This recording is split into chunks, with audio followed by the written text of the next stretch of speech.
मंदिर की आत्मा। गांव बापस्ती की पहाड़ी पर एक मंदिर था जो कई वजहों से प्रसिद्ध था। बापस्ती के परिवारों में आपसी सौहार्द बना हुआ था। इसकी वजह उस मंदिर को ही बताया जाता है। अरे ओ विमला, ये इस मंदिर की कहानी क्या है रे? अरे ये मंदिर इस गांव के लिए बहुत ही शुभ है। अरे शुभ तो है, तो फिर भी लोग इस मंदिर से दूर क्यों रहते हैं? ये इतना वीरान क्यों रहता है? अरे बड़े बुजुर्ग कहते हैं कि मंदिर में आत्माओं का राज है जो लोगों की मदद करते हैं, लेकिन मंदिर से सभी को दूर भी रखते हैं। अरे ये कैसी आत्माएं हैं जो लोगों की मदद भी करते हैं और लोगों को मंदिर से दूर भी रखते हैं? अरे यही चलता आया है यहाँ पर, इसीलिए कोई कुछ बोलता नहीं। क्योंकि जिसके घर में कोई भी परेशानी होती है तो बताते हैं कि इस मंदिर से उन्हें मदद मिलती है। अरे वाह, ये तो अच्छी बात है। तभी इस गांव में इतनी खुशहाली दिखती है। तभी बाहर किसी की चीखने चिल्लाने की आवाज आती है। दोनों बाहर निकलती हैं तो देखती हैं कि गांव के एक बुजुर्ग रो रहे हैं क्योंकि शहर से उन्हें कोई बुरी खबर मिली है। अरे क्या हुआ चच्चा, रो क्यों रहे हो आप? हाँ चाचा, बताओ ना, हुआ क्या?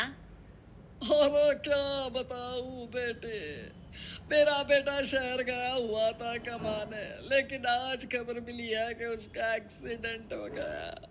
वो अस्पताल में भर्ती है। अरे तो इसमें परेशान होने की क्या बात है चाचा? जाओ शहर और बेटे का इलाज करवाओ। हाँ चाचा, विमला सही कह रही है।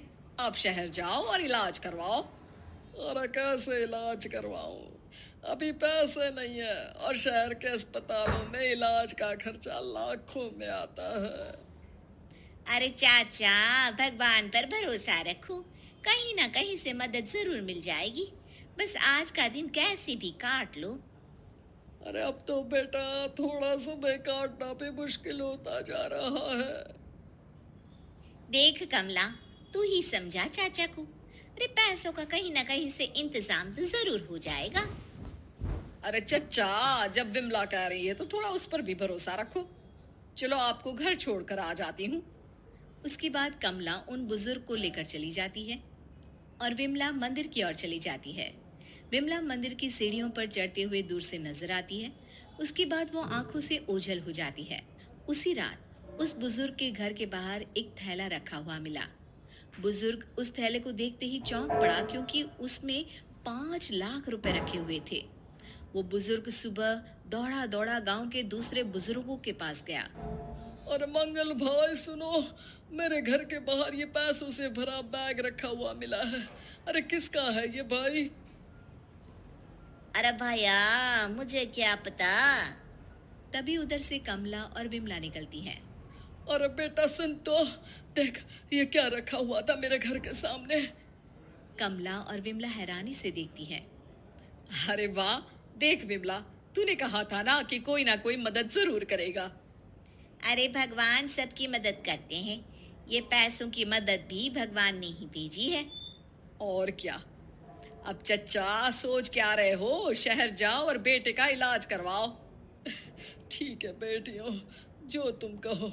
चलो निकलता हूँ शहर बेटे का इलाज करवाने के लिए। अरे विमला, एक बात तो बता, ये इन्हें मिले तो कैसे मिले पैसे? अरे मैं ना कहती थी कि ये मंदिर सबकी मुसीबतों में मदद भेजता है। अरे वाकई बड़ी पुण्य आत्मा है मंदिर में। सो तो है, लेकिन उनके बारे में लोगों को कम ही पता है। अच्छा, और तुम्हें क्या पता है? अ, जितना पता था वो तो बता दिया। ना रे ना, मैं नहीं मानती। तू कुछ तो छिपा रही है। अरे कुछ ना छिपा रही, जो पता था वो बता दिया। मंदिर से लोगों को मदद मिलती है, बस इतना ही पता है। ठीक है बाबा, अब नहीं पूछूंगी। इसके बाद उसी रात कमला चुपचाप अपने कमरे से निकलती है और मंदिर की ओर चल पड़ती है। कमला धीरे धीरे मंदिर के दरवाजे पर पहुंचती है। अंदर से हल्की हल्की रोशनी आ रही थी। इसके बाद जो वो देखती है वो हैरान रह जाती है। कमला इसके बाद तेजी से वापस लौट आती है। दूसरे दिन सुबह सुबह। अरे विमला, तू तो छिपी रुस्तम निकली। हैं?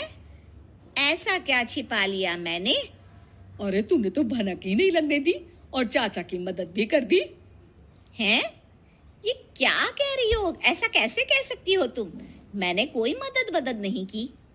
अरे सब पता है मुझे, कल रात मैं गई थी मंदिर। तो क्या देखा? अरे तुम्हारा पति और कुछ लोग वहां दिखे।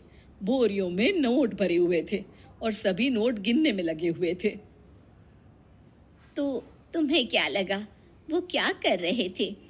अरे मैं समझ गई कि वो लोग कहीं से डकैती कर पैसे लेकर यहाँ मंदिर के पीछे छिपाते हैं। अब जब तुम जान ही गई हो तो बता देती हूँ, लेकिन ये बात किसी को पता नहीं लगनी चाहिए। मेरे पति डकैती नहीं डालते हैं, बस उन लोगों से पैसे छीनते हैं जिन्होंने गलत तरीके से पैसे बनाए हैं। और फिर लोगों की मदद करते हैं। यही है वो पुण्य आत्माएं जो लोगों को मदद पहुंचाती है। अब समझी? हाँ, अब समझी उन पुण्य आत्माओं का चक्कर। सही है। करते रहो मदद, लेकिन सावधानी से, मेरी तरह कोई और ना पहुंच जाए।